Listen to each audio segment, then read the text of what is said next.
Sawadee-kap. Hello and welcome to Daily Wisdom, Walking the Path with the Buddha. Today we're going to be doing loving kindness meditation as a community to come together and encourage and support each other in developing and maintaining our meditation practice. Right here, wherever you're watching this or wherever you're listening to this, we get together on Sunday, Wednesday, and Saturday. On Sunday, we talk about a chapter in the book, Developing a Life Practice, The Path That Leads to Nibbana. And this week, we are in chapter 23. On Sunday, we'll be going to chapter 24, which is Misunderstandings in Gautama Buddha's Teachings.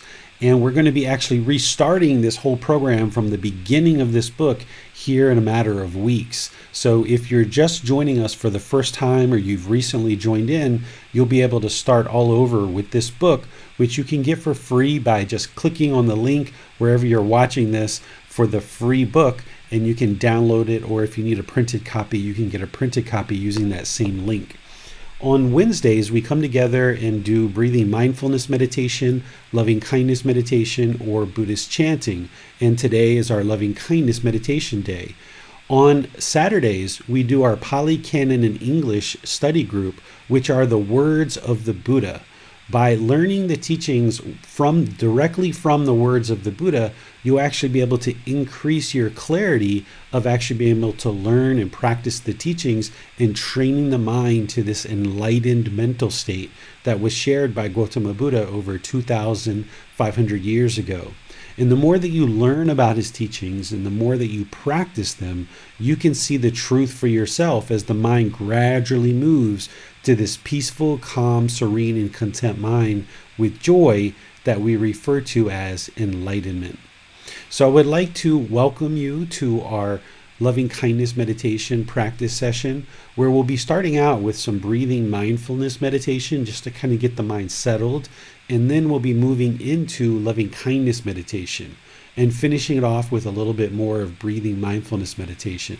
At the end, if there's any questions about meditation or this path to enlightenment, I'll be pleased to answer any questions that you might have, and we can help you to develop your practice further along this path. So I'd like to invite you to go ahead and pull up a cushion or a chair, whatever it is that you normally meditate with, maybe just flat on the floor, because there's seated position, lying position, and standing position. There's also walking position, but that's a little bit hard when you're actually doing live streaming here, unless there's somebody operating the camera.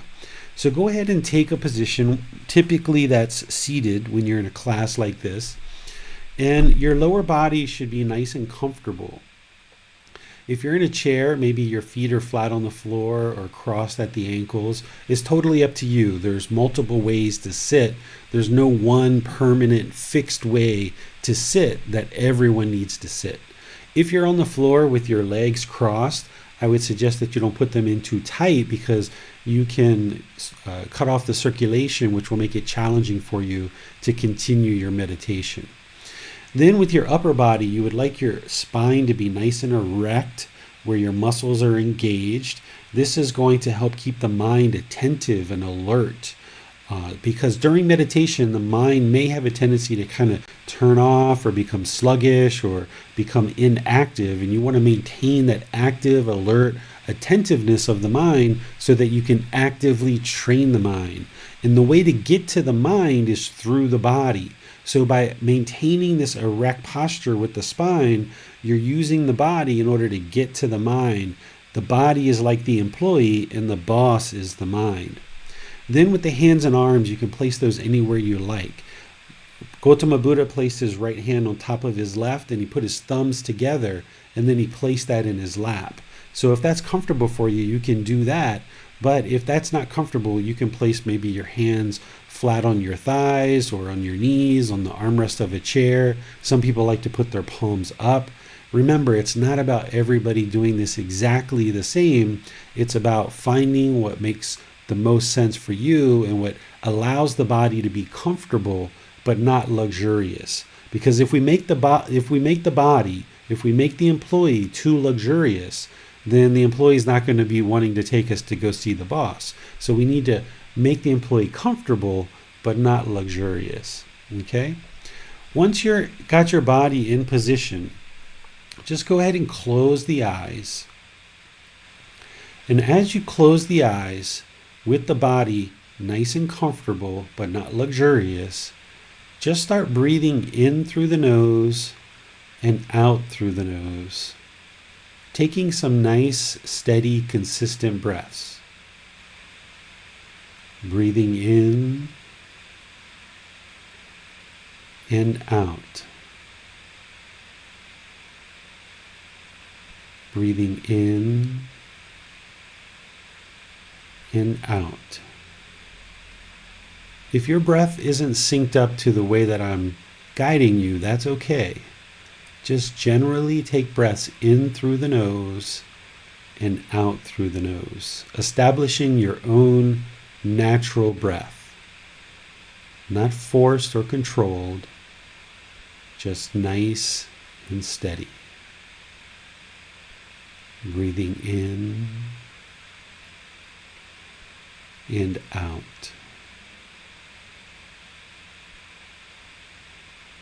Breathing in and out. Focus the mind on the breath, the sound of the breath entering the nose, or the sensation of the air moving over the skin into the nose. The breath is the present moment. Fixate the mind on the breath. Breathing in and out.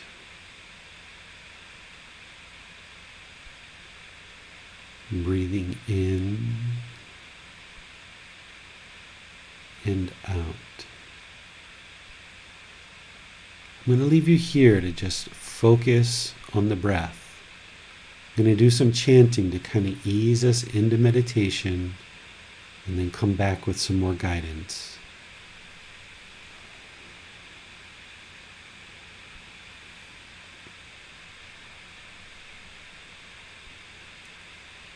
Arahang Samma Sambuddho Bhagava Bhutang Bhagavanang Abhivateyami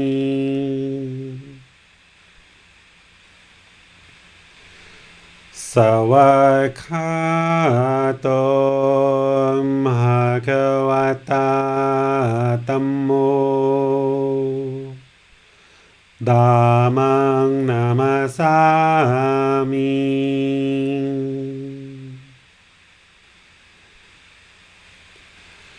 Supatipano Bhagavato Sāvaka Saṅkho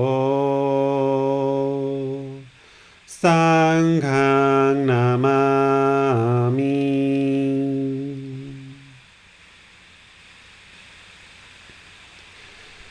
Namo Tassa Bhagavato Arahato Samma Sambuddhassa Namo Tassa Bhagavato Arahato Samma Sambuddhassa Namo Tassa Bhagavato Arahato Samma Sambuddhassa Iti piso bhagava arahang samma sambuddho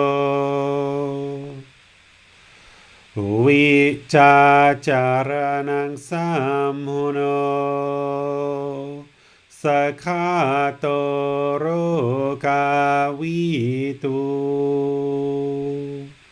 Anuttero purisa dhamma สติสัตตาตาวามานุสนังภูโตภควาติ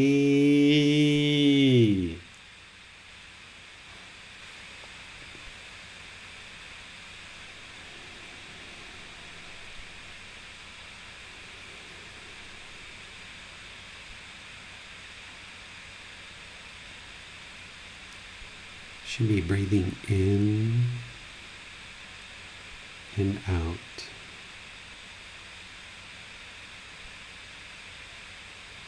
Breathing in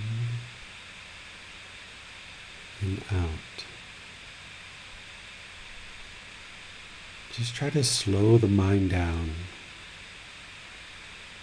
No matter what's gone on today, no matter what the mind might want to think about, you gain control over the mind by focusing it on the breath and just slowing the mind down. Breathing in and out.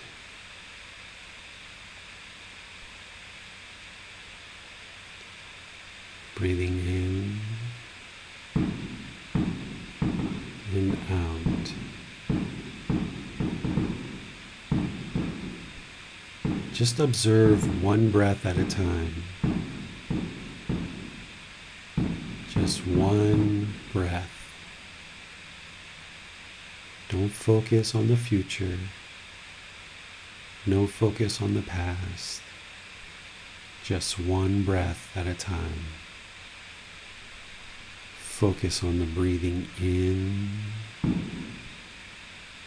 fully aware of that breath, bringing the mind's awareness to the inhale,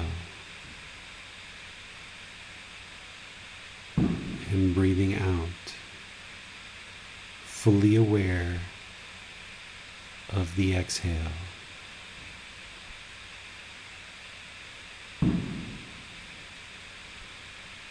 Breathing in, fully aware.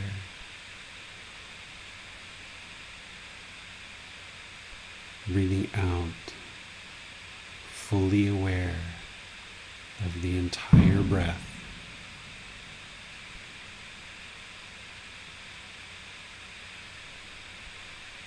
Breathing in, fully aware.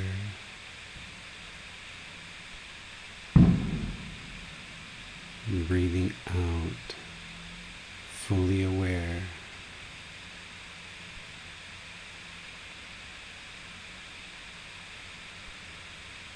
Anything you hear is impermanent.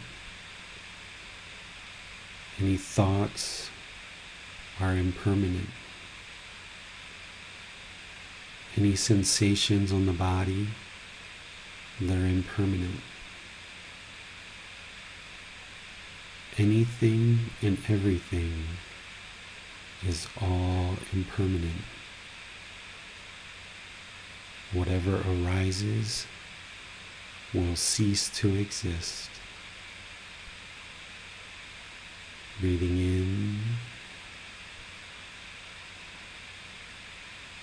and out.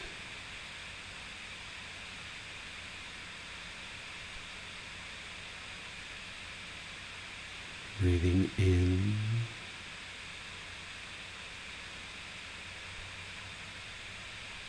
and out.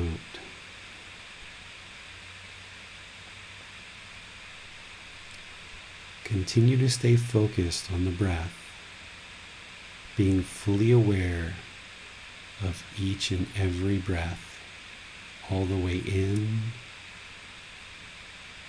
and all the way out. If the mind wanders, just cut it off and bring it back to the breath. Don't attempt to judge the thoughts, label the thoughts, or figure out where they're even coming from. Wherever you notice that the mind is not on the breath, cut it off, let it go. Bring the mind back to the breath. Breathing in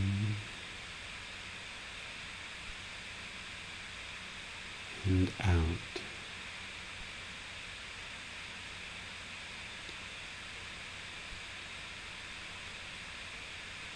Breathing in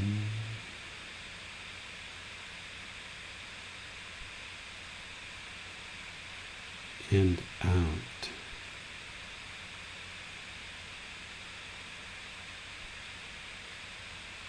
In this meditation, develop the perception of impermanence. As every thought arises, notice that you can cut it off and let it go. Bring the mind back to the breath. If there's something you hear, notice that it's impermanent. Bring the mind back to the breath. Anything and everything that's happening around you, it's all impermanent. Just focus on the breath. And then I'll be back with loving kindness meditation. Breathing in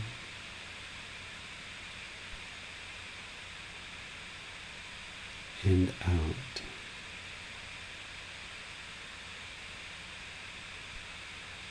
Breathing in and out. All that arises will cease to exist. You have nowhere to go. There's nothing to do. No one needs you right now. Just focus on the breath. Breathing in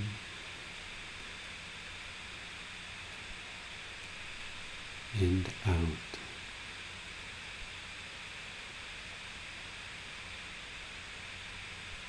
Breathing in and out.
Breathing in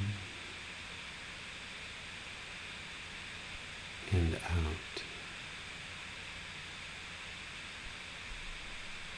Now on the out breath, repeat this affirmation in the mind to cultivate loving kindness. Breathing in. May I be peaceful.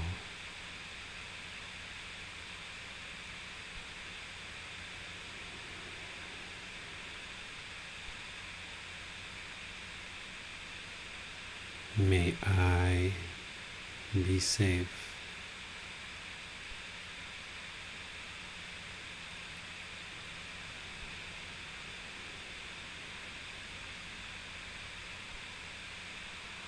May I be well.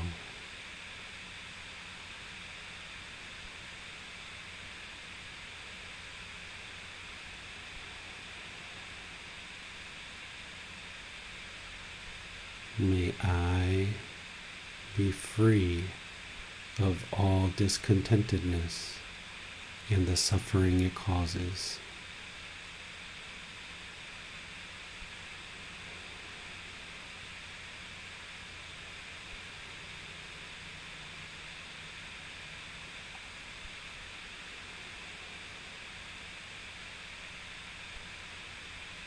May my mother and father be peaceful.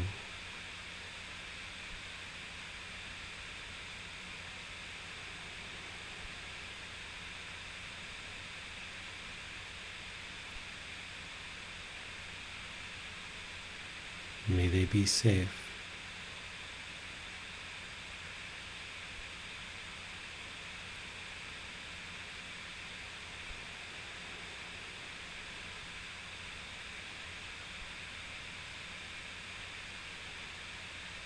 May they be well.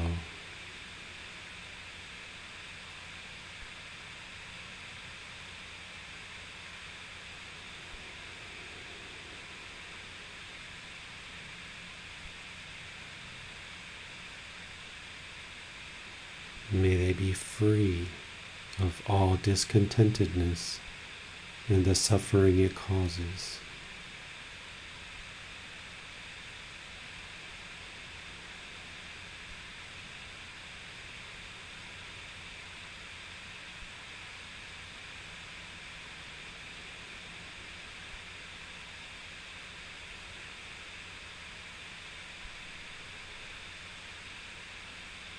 May my life partner be peaceful.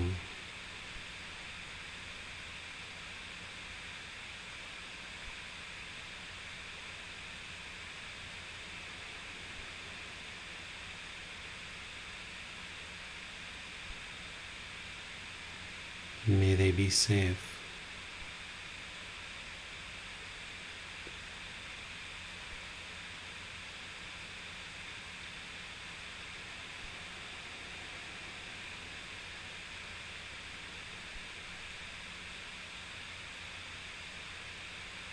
May they be well.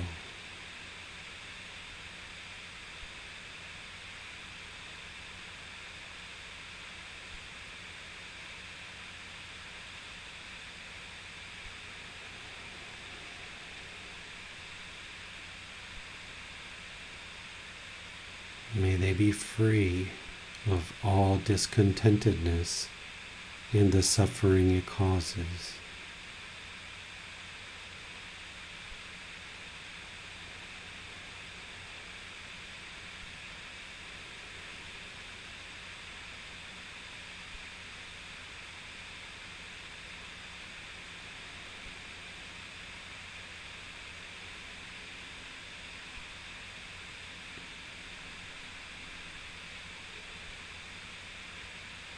May my children be peaceful.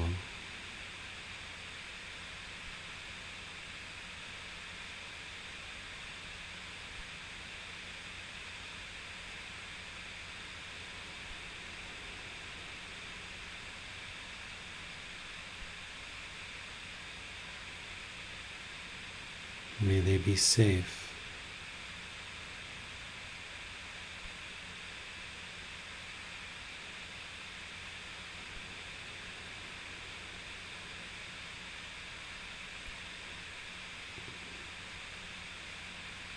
May they be well.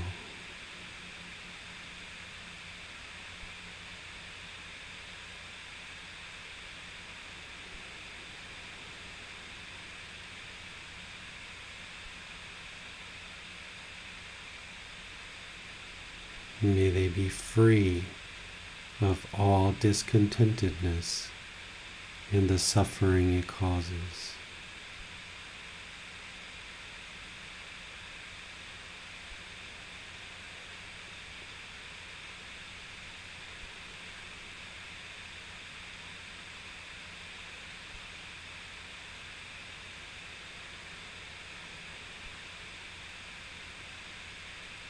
May my aunts and uncles, all extended family, be peaceful.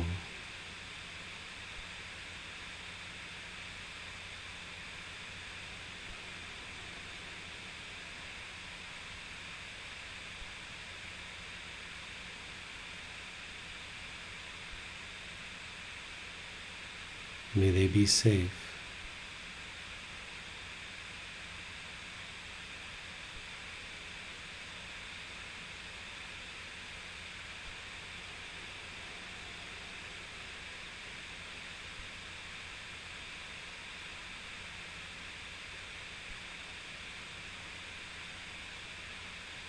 May they be well.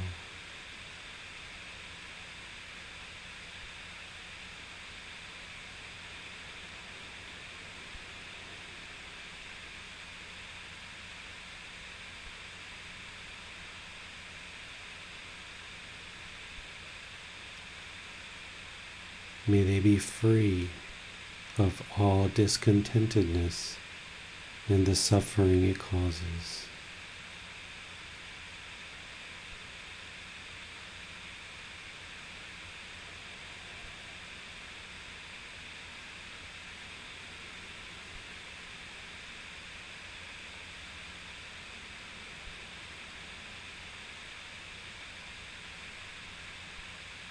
May my brothers and sisters all be peaceful.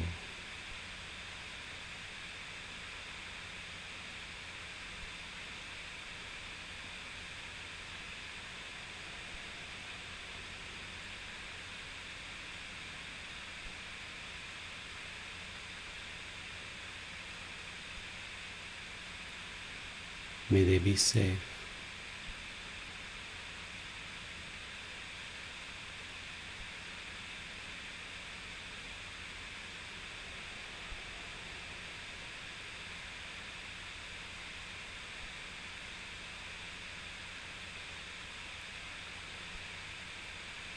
May they be well.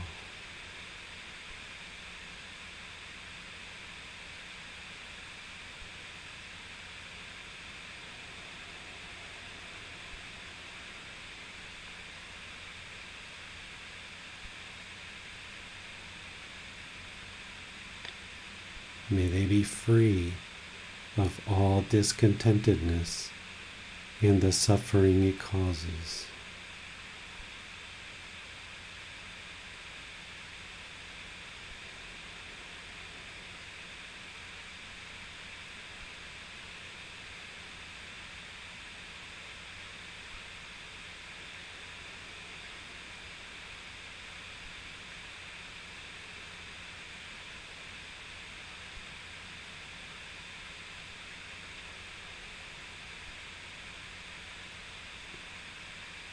May all friends, associates, and colleagues, past, present, and future, all be peaceful.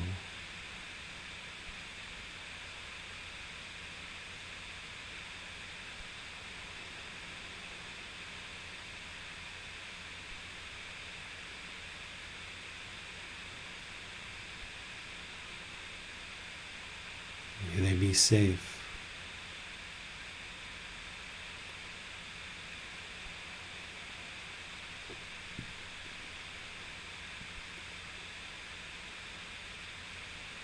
May they be well.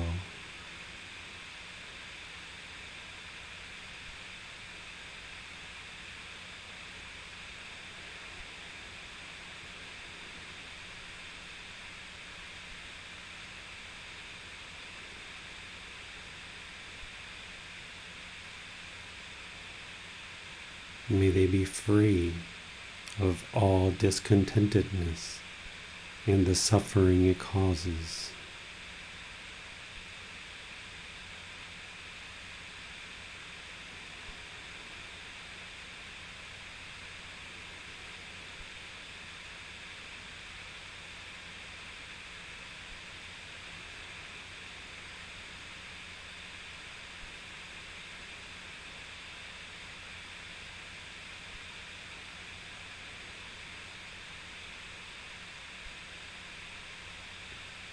May all those beings who I don't know and aren't part of my family or friends,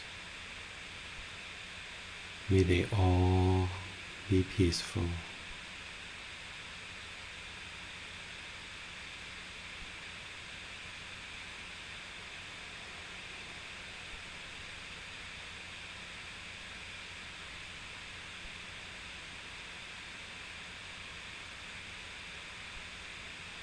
May they be safe.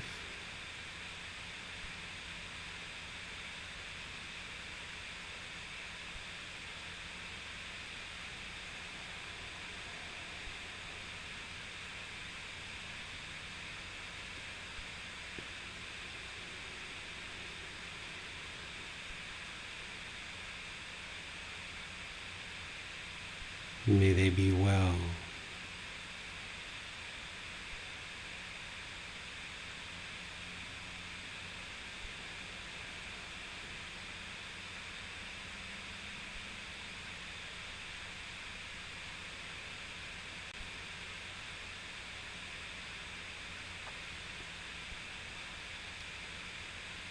May they be free of all discontentedness and the suffering it causes.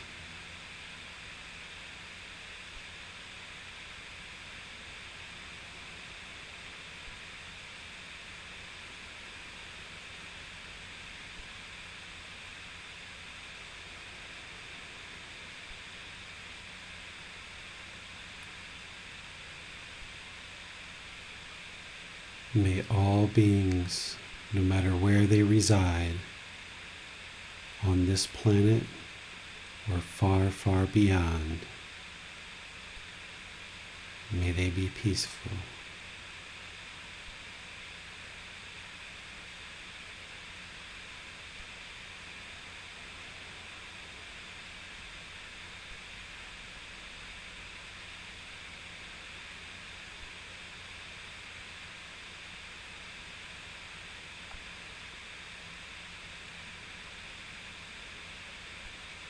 May they be safe.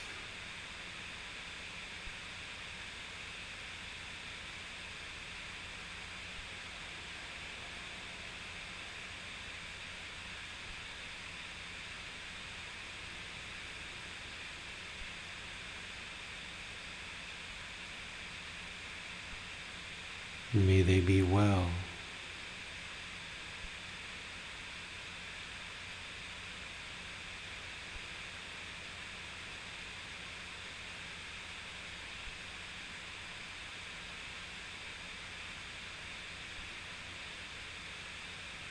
May they be free of all discontentedness and the suffering it causes.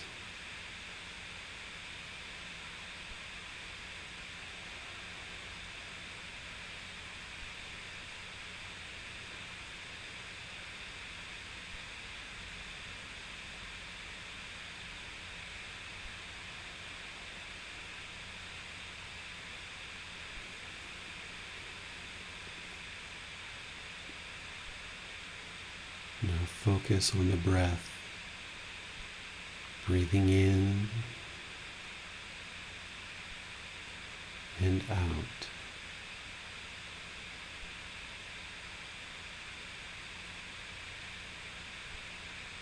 Breathing in and out.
อะระหังสัมมาสัมพุทโธภะคะวาพุทธังภะคะวันตังอะภิวาเทมิ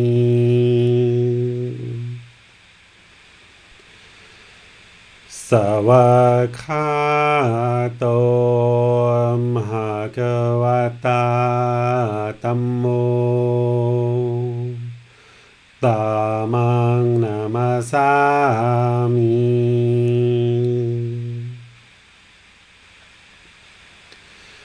สุปฏิปันโนภะคะวะโตสาวกสังโฆ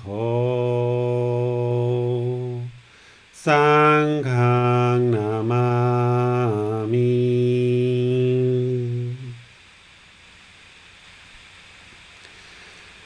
นะโมตัสสะภะคะวะโต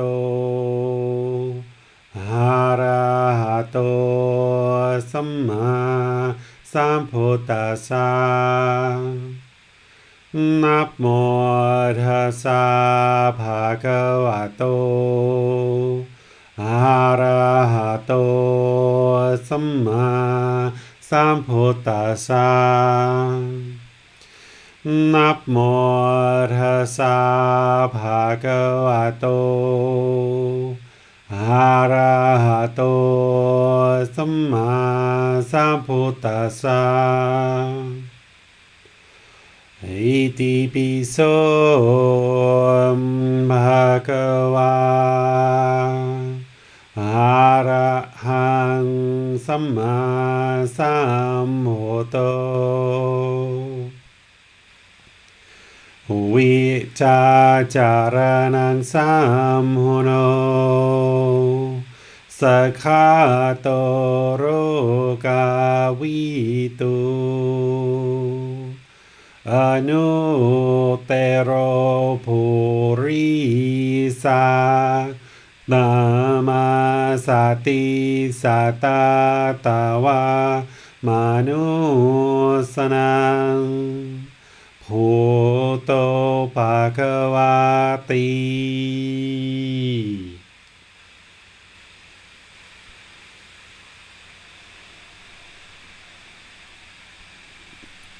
Okay, if you guys would like to slowly start coming out of meditation, just kind of ease your mind out. We're going to open things up to questions.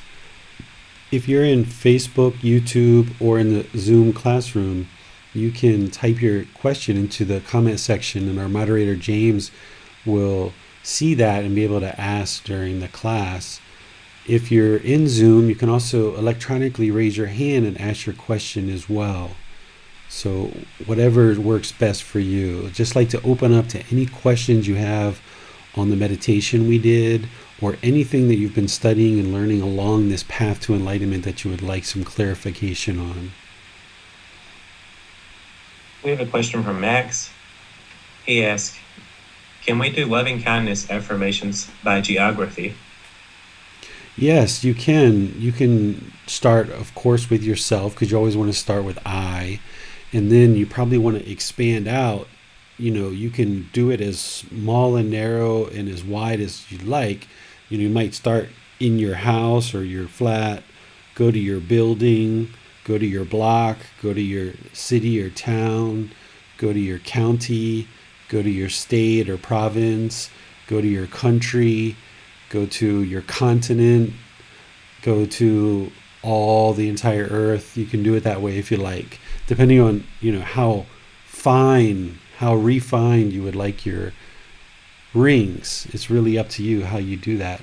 And some people might try to do it in terms of start with I, and then you might say everyone to the north, everyone to the south, everyone to the east, everyone to the west, everyone below, everyone, all beings above, right? Because each time it's going to be all beings to the north, all beings to the south, all beings to the east, something like this.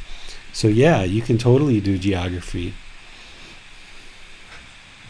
I was wondering, David, do you recommend that we generally plan out what rings we're going to recite during our loving kindness meditation? I think it's helpful when you're getting going because you should really be focused on people that you do have hatred, anger, ill will for. Because remember, this meditation is all about transforming your mind. It's not a prayer, it's not a way to change other people, it's a way to change your mind. So if there's certain people in the mind that you're trying to eliminate hatred, anger, ill will towards, it's good to kind of have them in your back pocket.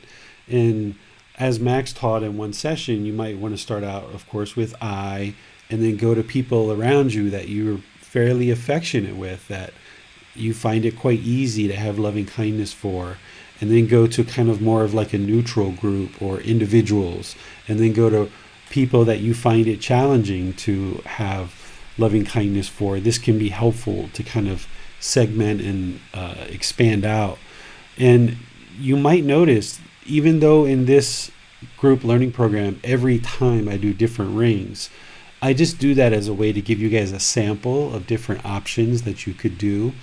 But you might actually need to do the same loving kindness meditation for many weeks or many months in order to really refine and get down to this hatred, anger, ill will that you have for one particular person or two or three people or a group of people, or any kind of situations or beings that you have anger, hatred, ill will towards.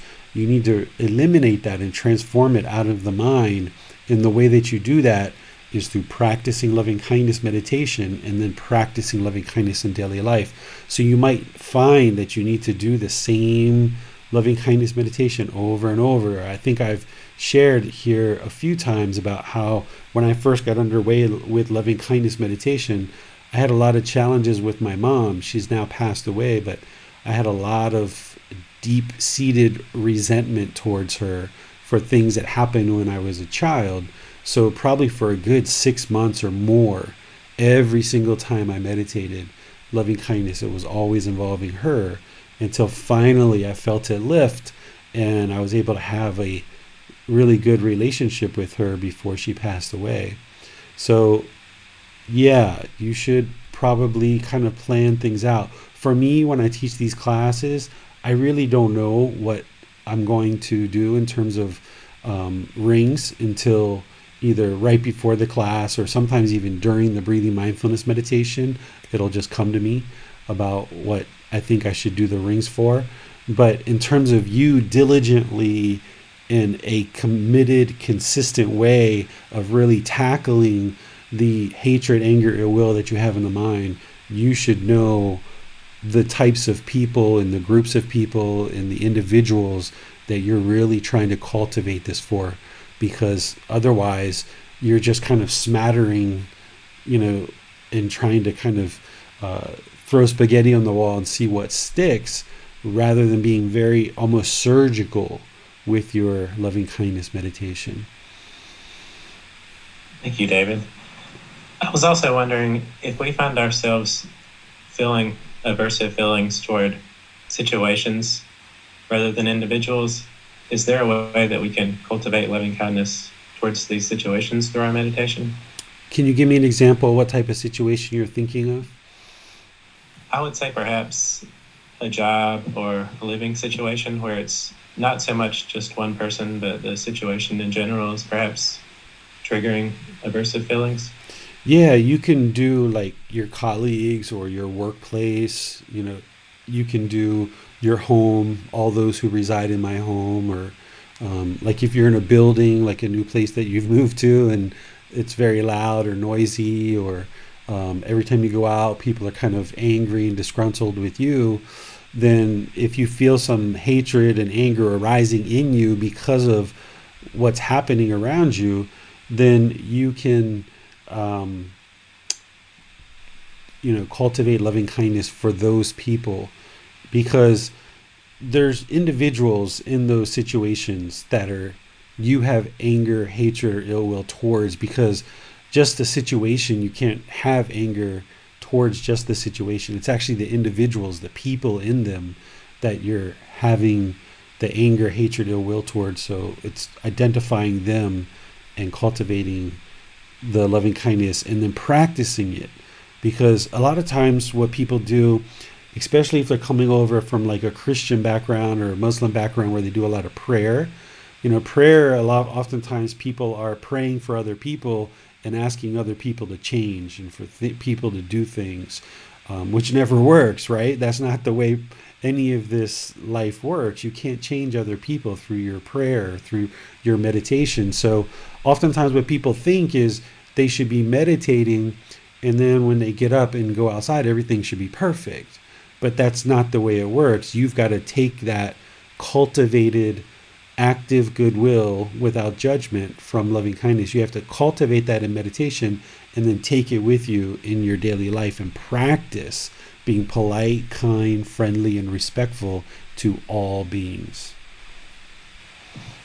Thanks, David. I suppose it's similar to the situation of finding our attachments and working through that way and finding which individuals may be causing those aversive feelings in certain situations.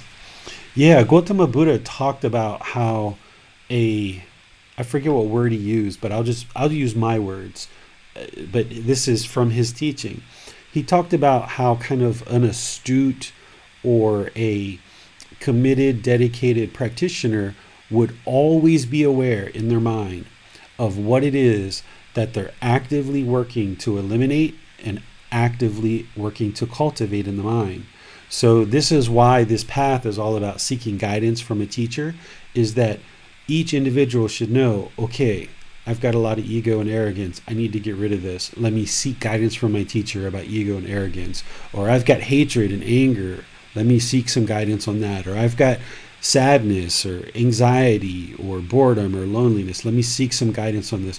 Or I speak very harshly to people and I would like to change that. Let me seek guidance on that. Or I'm having challenges with sensual desires and trying to please the senses. Let me seek guidance on that. Right? So every practitioner should know, what are these things? The Buddhist teachings are essentially laying out for you what is inhibiting you from experiencing enlightenment. And the more you learn about those, you're going to start seeing the things that you identify with, and you're noticing, I got that one, I'm experiencing that one a lot. But you've got to chip away at this sculpture almost and do it in your own terms and just be very aware of what it is in the mind that those unwholesome qualities that you need to eliminate, and then be very aware of the wholesome qualities like generosity and loving kindness and compassion and sympathetic joy and equanimity and all of these other wholesome qualities that we aspire to cultivate in the mind. You have to always be aware of where you're at, not that you're trying to determine which jhana am I in, or which stage of enlightenment am I in. I'm going to give you some guidance on knowing that as a personal guidance, but not as an arrogant, egotistical thing to kind of figure out where you are. But even without any of that, before you can even get to any of those stages of enlightenment, you have to just have such mindfulness, so much awareness of mind. Ensure that you're always mindfully aware of what it is that you're actively working to eliminate and you're actively working to cultivate.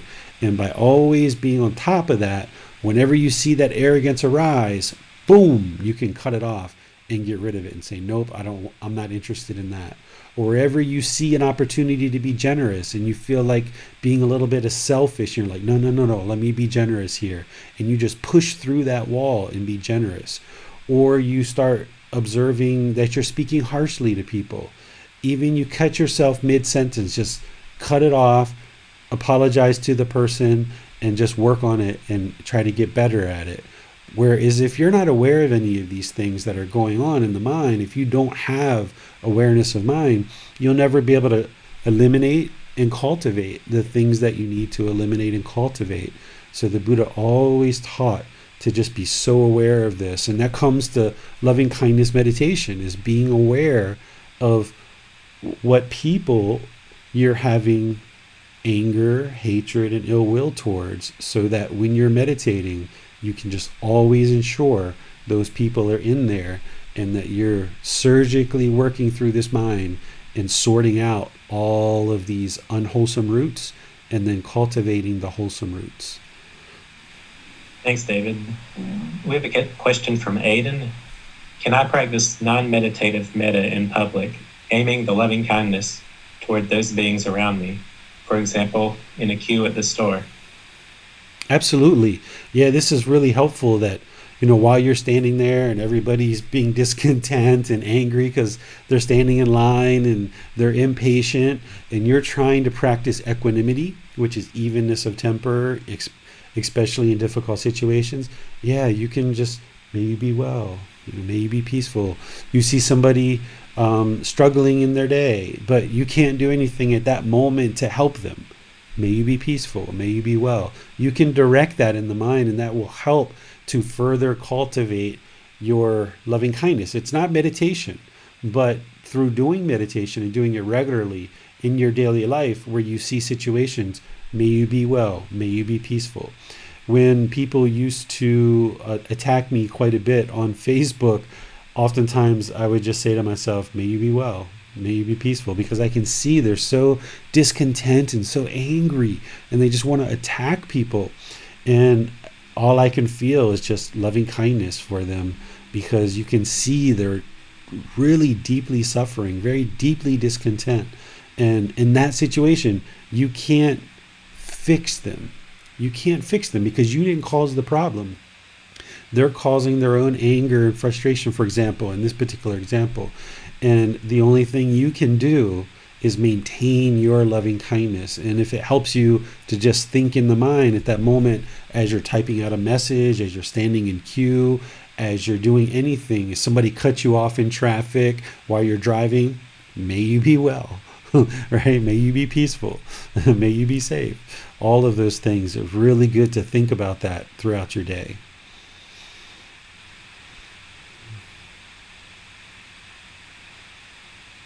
Thanks, David. This is very helpful, especially at a time when across America, especially, we're having so much division and hatred. It's very helpful to keep in mind loving kindness and to practice this. Yeah, I saw the things on the TV or YouTube, I'm watching it on YouTube, all the things that are going on in America, and I just think loving kindness and compassion for everybody.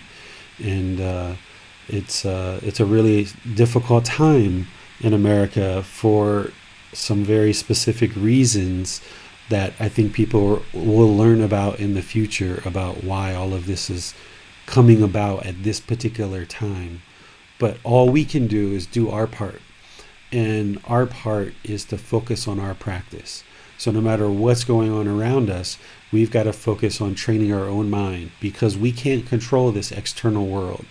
All we can do is train the internal mind so that then we can control the internal mind. One of the things that I haven't shared with you guys about, because I feel like James is probably coming to the end of his questions, something that I thought I would share with you guys today, just a little bit here. We've talked about discontentedness, and we've talked about these three feelings, is painful feelings, pleasant feelings, and feelings that are neither painful nor pleasant. So these painful feelings that the unenlightened mind experiences, like anger, sadness, frustration, irritation, annoyance, guilt, shame, fear. The pleasant feelings, happiness, excitement, elation. And the neither painful nor pleasant, I usually say boredom, loneliness, shyness, just unsatisfactoriness, uncomfortableness, right? Well, I talked in the past about this red light on the dashboard, that whenever you experience discontentedness, any of those three feelings, you're going to see this red light. You're going to see anger arise. You're going to see frustration arise. You're going to see annoyance arise. And that's an indication that there's some craving, desire, attachment, some mental longing with a strong eagerness that is causing that anger, frustration, or what have you. And likewise, when the mind becomes happy, excited, elated, there's some mental longing with a strong eagerness, craving, desire, attachment that's causing that happiness, excitement, elation. And likewise, with boredom, loneliness, shyness, all of these other things, there's some craving, desire, attachment there. There's always mental longing with a strong eagerness that creates any of these three feelings: painful feelings, pleasant feelings and feelings that are neither painful nor pleasant. So I've said this many times before and asked and invited you to investigate that and see it for yourself. Well, now let me add something else to your understanding of discontentedness in these three feelings. Whenever you experience this red light on the dashboard for painful feelings, sadness, anger, frustration, irritation, annoyance, guilt, shame, fear, the mind is very uncomfortable with painful feelings, and it doesn't like these painful feelings. And if you're off the path and you've never even learned the path, you don't even know why you're having the painful feelings. You have no clue whatsoever. But you guys being part of the path and learning these teachings, you understand it's craving, desire, attachment. And because the mind's experiencing these painful feelings, you know it's because of craving, desire, attachment, some mental longing with a strong eagerness.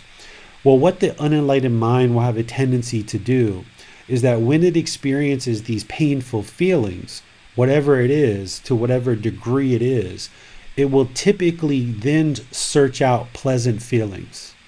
It will not be comfortable to reside with these painful feelings, this anger, frustration, sadness, irritation, annoyance, guilt, shame, fears, and it will then start looking for something to grab onto that's going to create the pleasant feelings. So if you see the red light on the dashboard and you identify from the discontentedness, the painful feelings, and the craving, desire, attachments that's causing that, if you're observant, you might even notice the mind moving towards some kind of pleasant feelings, which then you're going to observe another craving, desire, attachment. So you actually get a kind of 2-for-1 here if you're really observant and mindful of the painful feelings as they arise. This is why when people have a lot of trouble at work, for example, maybe they're going in debt or they're making some bad business decisions, they'll turn to alcohol and drugs, seeking out those pleasant feelings. This is why if you have an argument with your partner, someone might decide to go out and cheat on them, right? Because they can't have sexual contact with their partner. They're experiencing painful feelings from the argument, and now they decide to go out and seek these pleasant feelings through some other means, maybe having sex with someone else, or maybe just going out on the town and drinking or using drugs. Or some people are into wholesome activities. You might find somebody who, when they experience painful feelings, sadness, anger, frustration, they might decide that they go gardening, right? And they just, every time they experience painful feelings, boom, they go right out into the garden and start messing around with their plants and things like this. Well, there's not necessarily anything wrong with going out and, doing that kind of thing with your plants. But if your mind goes from the painful feelings to chasing pleasant feelings in unwholesome ways, this can really lead to destructive habits in your life. That whenever the mind's discontent and feeling painful feelings, it then goes and searches for these unwholesome craving, desire, attachments that's going to lead to some pleasant feelings. It's much better to go to some wholesome activity. If you're going to search for pleasant feelings, at least go to some wholesome activity that's not causing harm to you or to anyone else, like gardening or hiking or something like this. But even that craving, desire, attachment, if you're aware that every time your mind feels sad or angered or frustrated, you go out into the garden, then you've got to notice that that's a craving, desire, attachment for you too. It doesn't mean you have to stop gardening, because there's nothing wrong with gardening. It's a wholesome activity. But what you need to do is you need to eliminate this craving, desire, attachments that are causing the painful feelings, yes, but you've also got to eliminate the craving, desire, attachments that are causing the mind to search for those pleasant feelings by going and doing something like gardening. And again, if you understand what craving, desire, attachment is, it's not the activity itself. Everyone can garden if they would like to garden. It's all about how the mind relates to this activity, that it finds such pleasure and happiness and excitement from this activity. And it's searching and longing with this strong eagerness for this activity. And that's the craving, desire, attachment that needs to be eliminated in the mind. And you can observe this with the mind. If you experience any painful feelings, notice what the mind is interested in shifting to. And it's normally going to shift to something else. It can be just being completely alone, and you're really attached to being alone. You have trouble being with other people. It could be any number of things. You should still do those things, because it's better to kind of move the mind back to the middle. If it's on one side with painful feelings, it's nice to move the mind back to the middle, but you don't want to overshoot that and move it all the way over to these pleasant feelings, because now the mind is still longing with a strong eagerness. It's basing the feelings in the mind on some external condition. So as long as you're experiencing painful feelings based on these external conditions, the mind's also going to be experiencing pleasant feelings on these external conditions too. And you've got to cut off all of this to the point where the mind is no longer affected by these external things that are happening around you. So this is where you can really hone in on the mind and start seeing that when these painful feelings arise, that it oftentimes will chase after the pleasant feelings. Thanks, David. We just have a question from Judith. I enjoy metta meditation. At the time of practicing metta meditation towards dangerous, abusive people, what would be a good attitude that's not dissociative, that can produce dissociation to me?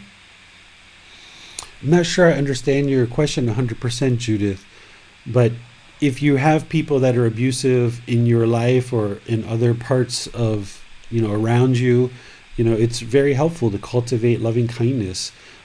Going back to James's thing, I think he was talking about the protests that were going on in Washington, D.C. I know a lot of people in America were probably very angered at that, right? That's that defilement of anger, hatred, ill will. It would be wonderful if you notice, as a Buddhist practitioner, anger arising from this situation, that you can incorporate those people into your loving kindness meditation. Or if you're watching the news and you see somebody who's murdered somebody or who's abusive to someone in their family or some other situation, if you notice any anger arising, the prescription is to practice loving kindness meditation and practice loving kindness in daily life. That anger that arises, that sadness that arises, if you see a child that is being abused, for example, there's no pill that's going to solve that. There's no amount of alcohol or drugs that's just going to make it worse. There's no amount of anything else that's going to solve that internal problem other than what the Buddha is teaching. There's probably other parts of other paths and other traditions that have other ways of approaching this, but through this path that the Buddha laid out for us, you'll be able to transform any hatred, anger, ill will that you have for any individual or any groups using loving kindness meditation and then practicing loving kindness in daily life.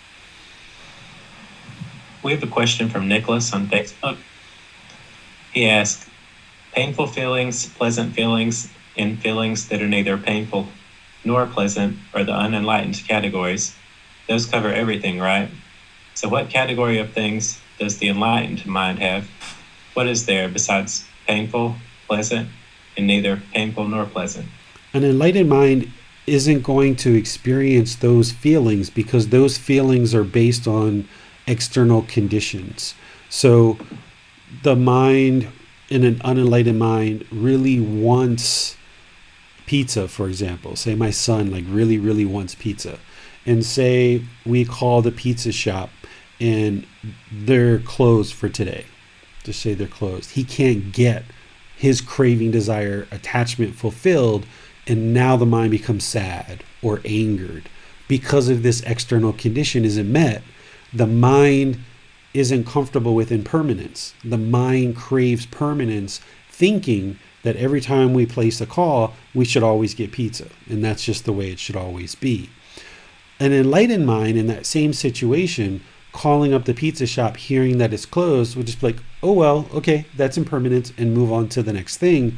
And the enlightened mind can be peaceful, calm, serene, and content with joy, whether it's eating pizza or whether it's eating something else. It's not attached, it's not fixed, it's not craving and longing for this external thing. The enlightened mind is already inwardly peaceful, calm, serene, and content with joy. So it no longer experiences any of those discontent feelings of anger, sadness, frustration, irritation, annoyance, guilt, shame, fear, happiness, excitement, elation. It's joyful. It's just not based on any condition, external condition, because that happiness, excitement, and elation, it's impermanent. But an enlightened mind is going to be permanently joyful. The enlightened mind isn't going to be bored or lonely or shy or uncomfortable or unsatisfied in any situation. It's just always going to be completely peaceful, stable, unshakable. Thanks, David. Those are all the questions we have for today. Okay. So, Nick, back to the happiness, excitement, elation. Sometimes people are a bit concerned. They think like, okay, if I progress on this path to enlightenment, you mean I'm not going to be happy anymore? I'm not going to experience excitement and elation? Well, the mind's just going to always be joyful without any condition.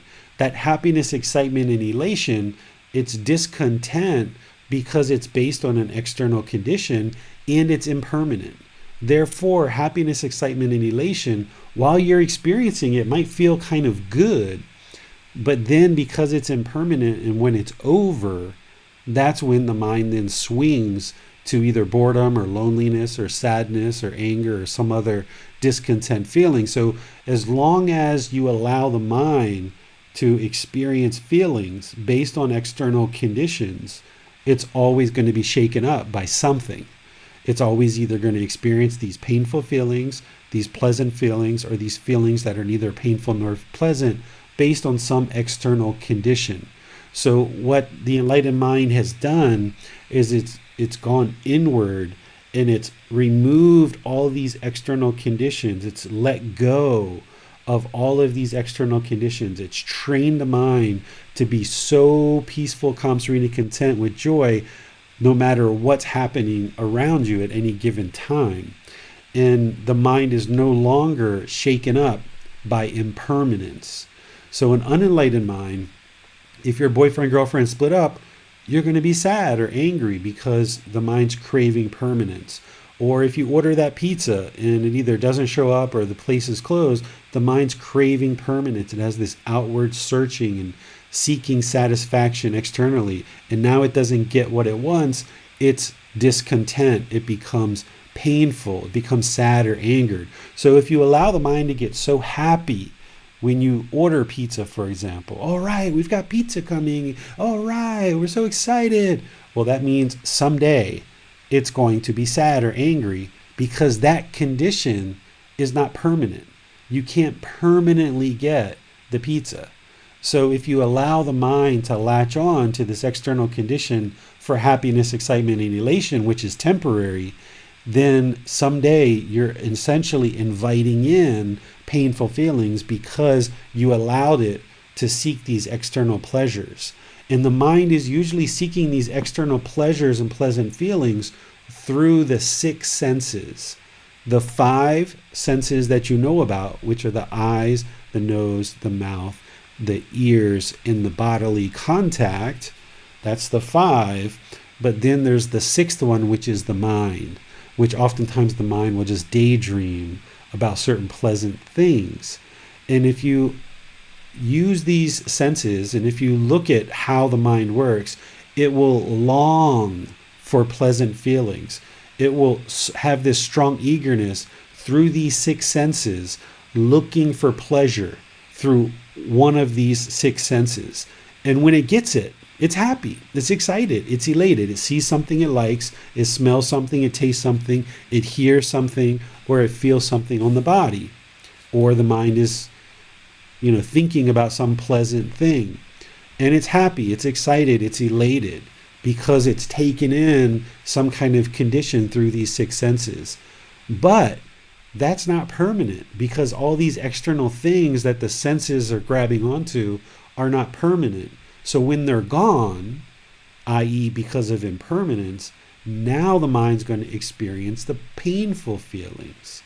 And that's why the unenlightened mind keeps shifting and being shaken up, because it keeps searching externally for some type of satisfaction, but it can never find it, because every time it grabs onto something and it thinks this is the thing that's going to make me happy, then it's gone because it's impermanent. So the mind has to be trained to no longer long or have this strong eagerness looking for something external to create internal peacefulness or contentedness. It's got to find that inner contentedness on its own through training the mind to let go and no longer long for things and have this strong eagerness for things. That's a big part of this practice, because when the mind's longing for something, if it gets what it wants, that happiness, excitement, and elation comes in. Everything's happy, excited, elated. But if it doesn't get what it wants, that's when the anger and hatred and ill will comes in, right? And now the mind wants to push things away, right? Because I didn't get what I want. I'm pushing this away. And all of this is coming from the mind's ignorance or unknowing of true reality. These are the three poisons: craving, anger, and ignorance. The mind's going to crave for those pleasant feelings. As long as it gets them, it's going to be happy, excited, elated. But when it doesn't get that, because it can't get those things permanently, because it's based on some external condition, then it's going to move to painful feelings. And that's when the anger, frustration, irritation, and all that other stuff's going to come out. And the mind's going to want to push things away from it, push people away, push situations away. And all of this is transpiring because the mind is ignorant or delusional or unknowing of true reality. It doesn't understand what it doesn't understand. It doesn't understand that the mind is constantly searching for this external satisfaction through craving, desire, attachment. The mind doesn't understand that it's pushing people away with this hatred, anger, and ill will. And so it's this delusion, ignorance, or unknowing of true reality. Because the mind doesn't understand what it doesn't understand, it's being stuck and trapped in this unenlightened state.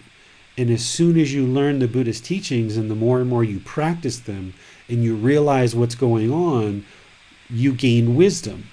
That wisdom is what transforms this ignorance into being able to identify these other two poisons and then transform those.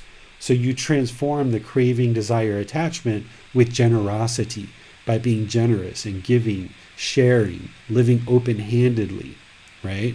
And of course, you need to practice breathing mindfulness meditation in order to train the mind to let go. And then to transform that hatred, anger, ill will, you practice loving kindness meditation and practice loving kindness in your daily life. That's what transforms that hatred and anger into loving kindness. That's the opposite, the wholesome root. And then what transforms this delusion, ignorance, or unknowing of true reality, which is keeping the unenlightened mind trapped because it doesn't know what it doesn't know, it's learning and practicing the teachings of the Buddha to gain that wisdom. And through you learning and then independently observing the truth for yourself, the mind gains this wisdom of understanding, and now it starts functioning in the world much differently. Essentially, what a Buddhist practitioner is doing is you're starting to become an expert on the mind and how the mind truly works. And the more you understand how the mind works and all these natural laws of existence around you, the more wise you become about those. Now you can start to take active steps, apply effort to transform this mind from the unenlightened mind to the enlightened mind, where it no longer is attached to all these external conditions seeking satisfaction, but it's inwardly peaceful, calm, serene, and content with joy. That's the goal that you're working towards. But it takes time. It's a very gradual process. And the more time you devote to learning and practicing the teachings, the more active and dedicated you are, the more you'll progress. But you even have to eliminate that craving, that mental longing, strong eagerness for enlightenment. You have to pursue it as a goal, an objective, and as interest. Just gradually, consistently, day by day, learn the teachings a little bit, practice those teachings and see that they're truth. So then you can have wisdom. Learn a little bit more teachings, practice those, observe the truth so you gain wisdom. Learn a little bit more, right? And this is why we have these classes. This is why I offer help in the Facebook group. This is why I offer personal guidance that you can schedule appointments with me like you've done. By doing it little by little, taking off a little bite and then making sure that you understand it through practice and observing the truth for yourself, now you've got wisdom. And you just do this incrementally, little by little, and you build this house in the mind that's nice and stable. And now it's unshakable. The mind will never be shaken up once it becomes enlightened. There's nothing that will shake it up and ever experience discontentedness again. It will be permanently peaceful, calm, serene, and content with joy. Right? It's no longer. I've been studying and learning for quite a while. I'm getting a lot of messages now, almost daily, from people, different things that are going on in their life, and they're observing how 2 months ago or 6 months ago or a year ago, their mind would have been so shaken up by that same exact thing, and now their mind wasn't shaken up in that situation. They've still got other things that they're working on, but they're noticing situation after situation. Wow, that would have shaken my mind up so much, 6 months ago or 2 months ago. So you'll gradually notice the mind improving, but it takes time, and you're just getting started with me, so it'll take a bit of time. But with your reading the book, the audiobook, the videos, the podcast, take the quizzes, get personal guidance, you're starting to attend these classes regularly, things will slowly get better. And stay dedicated to your meditation practice. No matter how tired you are, okay, if you put one session off here or there, it's okay. But, just really stay consistent on it. The people who attain enlightenment are not people who meditate for a month or two. It's not possible. You've got to look at this as a multiple year thing. It's kind of like that home improvement project that you're just constantly working on. You're just constantly working on it and always working to improve the mind. So people who meditate and have a propensity to meditate for years, 2, 3, 4 years is what you're really looking at. And by that time, your practice is so well developed and you're getting more and more awake and more enlightened, you would never even think about stopping to meditate. It's just so much part of what you do, and it's led to so much peacefulness in the mind, you wouldn't even think about stopping it. So you'll just keep doing it more and more, or you'll have your baseline practice, but you'll continue to do it, each day. So really build up your practice slowly, steady, and consistently. It's not this, racehorses shooting out of the gate and see who can get around the track the fastest. It's the tortoise. It's not the rabbit. It's the tortoise. Just slow and steady and consistent. So thank you guys for joining. Continue to meditate each day, doing breathing mindfulness meditation and or loving kindness meditation. And if you need any help at all, feel free to private message, schedule an appointment, ask questions in the Facebook group, however you would like to get help, because that's a big part of this practice, is making sure that you seek guidance with teachers. So have a really wonderful rest of your day. I'll see you either on the Saturday coming up, where we're going to be studying the rest of this book, Dhamma Trails. We're going to be studying chapter 26 until the end of the book, which I think is chapter 51. And then we're going to be moving into the next book, which is Sotapanna. Sotapanna is essentially the first stage of enlightenment. So this book is all about the first stage of enlightenment. And it's probably the second thickest book, the second or third thickest book in the actual whole set that we study. So we're going to be doing that on this Saturday, finishing up with Dhamma trails, but then the next Saturday moving into Sotapanna. On Sunday, we're going to be studying chapter 24 in the book Developing a Life Practice, The Path That Leads to Nibbana, which is misunderstandings of Gautama Buddha's teachings. It's really important to explore those now that we've been in this program for 6 months. You have learned the teachings of the Buddha, but now I'm going to share some things with you that you're going to see out in the world that people are doing that aren't the teachings of Gautama Buddha, even though they're doing them at a temple. Even though they're monks that are practicing, ordained practitioners, there's people in the world that aren't practicing Gautama Buddha's teachings, even though they're calling it Buddhism. And we don't look down on those people. We don't disparage those people. We don't think negatively about those people. It's just that they haven't learned the true teachings. These teachings that you have access to through the Developing a Life Practice book and the Buddha Vajrayana books, this is very rare for people to have access to this level of depth and this quality of teachings to be able to truly understand what it is the Buddha taught and how to actually train and transform the mind. So you're going to see a lot of other people in the world that just haven't been able to gain access to these resources that you have found. So on Sunday, we're going to be exploring some of those things that you're going to be seeing in a lot of different places that aren't the Buddhist teachings. And then, of course, next Wednesday, we'll be doing our Buddhist chanting on Wednesday, which will probably precede that with some meditation now, is we're going to start doing meditation first and then actually teaching the chanting as well. And here pretty soon, in another few weeks, we're going to be restarting our group learning program. Now that we're pretty much at the end of this book, Developing a Life Practice, we're going to be restarting from the beginning of the book in a few weeks, from the beginning, and work our way all the way back through, but we're going to insert some special classes in the middle between the time that we end this group learning program and the time that we start the new one. We're going to insert some specialized classes to really help draw out the teachings and ensure you guys deeply understand the Buddhist teachings very clearly. So once again, thank you very much for joining.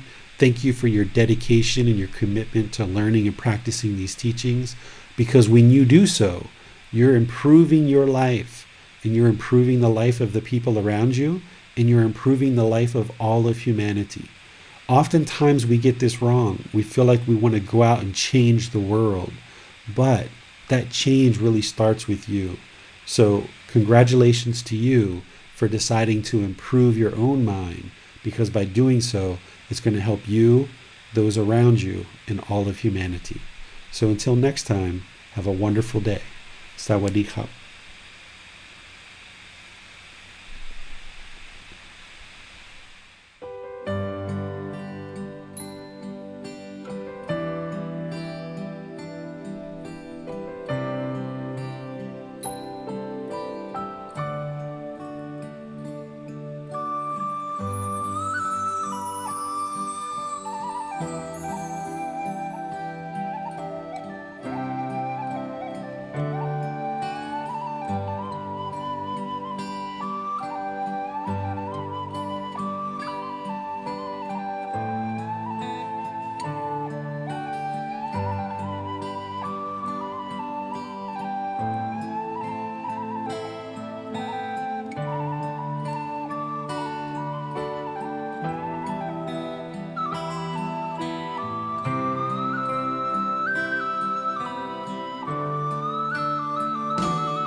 Thank you again for watching.